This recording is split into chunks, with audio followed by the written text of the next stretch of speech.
All right, so just jumping right into it. This is the engine that I bought out of a 1996 Dodge Ram 3500.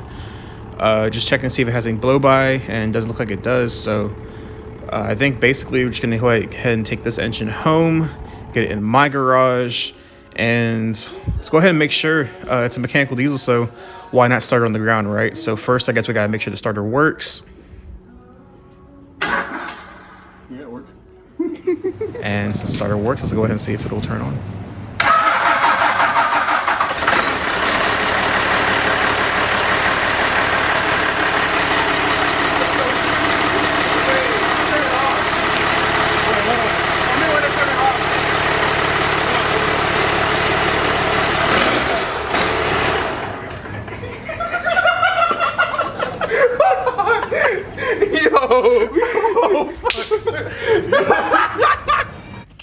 Now, as happy as we sound in that video with the engine running, I was not very happy to have to do this for as long as it took me.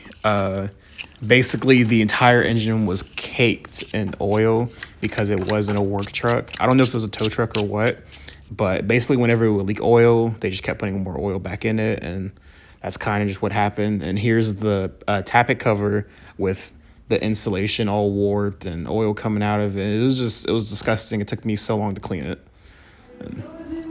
Okay, so good news is I've got the P-pump gear off right there. And the P-pump's almost ready to come off. Just got all the fuel lines off, got some other lines and a bunch of other stuff off. I got this off. My KDP, if you can see, is not exactly present, and yeah.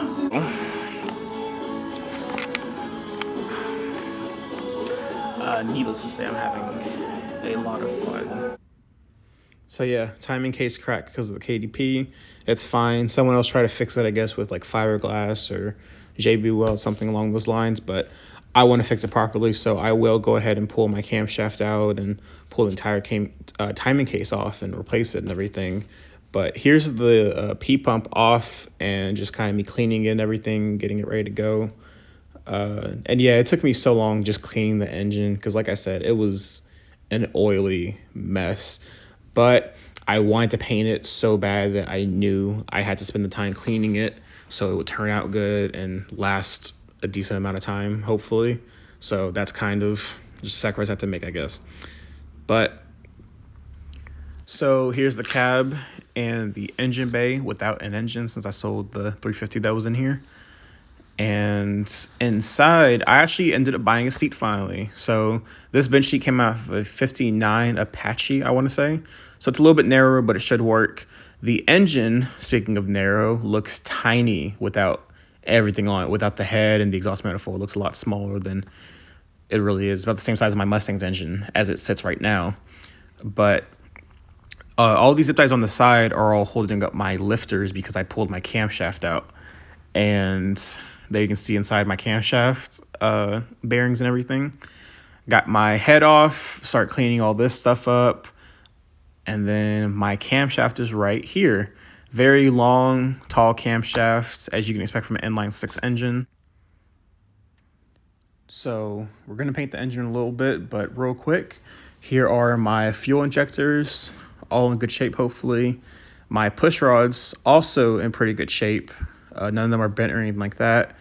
And then my thrust plate and my head bolts as well, which I did not replace. I mean, I replaced them, but I didn't get head studs. So should I have? Maybe, but it's too late now. So let's go ahead and throw some engine primer on it. And just explain the color choice real quick. I ended up painting it Caterpillar yellow, which you'll see in a second. And I chose that color, one, because of Chuck's Customs. He painted his Caterpillar yellow, and I just thought it was a really good industrial color, especially for a diesel engine. Just looked really good, even though it's a Cummins, not a Cat. But I also later found out that Cummins painted their engines yellow back in the 60s, and my truck is a 65, so it kind of made a little bit of sense anyways. I thought about doing Chevy orange at first, but honestly, the yellow looks really good, so hopefully it lasts longer than a week. So looks pretty good. I'm happy with it actually. Excuse me? You really leaking oil already? You're not even running yet.